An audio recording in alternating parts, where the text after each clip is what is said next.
బాబు జగ్జీవన్ రామ్ గారి వర్ధంతి సందర్భంగా నిజామాబాద్ నగరంలో గల నామ్దేవాడలో ఎస్సీ బాయ్స్ హాస్టల్లో తెలంగాణ మాదిగ రిజర్వేషన్ పోరాట సమితి, తెలంగాణ మాదిగ స్టూడెంట్ ఫెడరేషన్ జిల్లా కమిటీ ఆధ్వర్యంలో ఆ మహనీయుని స్మరించుకుంటూ మరోసారి ఘనమైన నివాళులు అర్పిస్తూ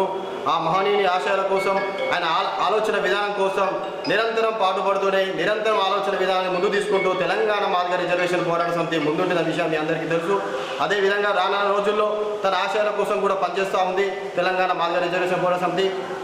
ఈ దేశ మాజీ ఉప ప్రధాని, అలాగే ఈ దేశంలో ఉన్నటువంటి బడుగు బలహీన వర్గాల, అణగారి వర్గాల, దళిత జాతుల, నిమ్మ జాతుల కోసం పాటుపడుతూ పోరాటం చేసిన స్వతంత్ర సమర యోధుడు, గొప్ప యోధుడు, దేశ నేత అని చెప్పేసి తెలియజేసుకుంటూ మరోసారి ఆ మహనీయుని నివాళులర్పించుకుంటూ జోహార్ బాబు జగ్జీవన్ రామ్, జోహార్ బాబు జగ్జీవన్ రామ్.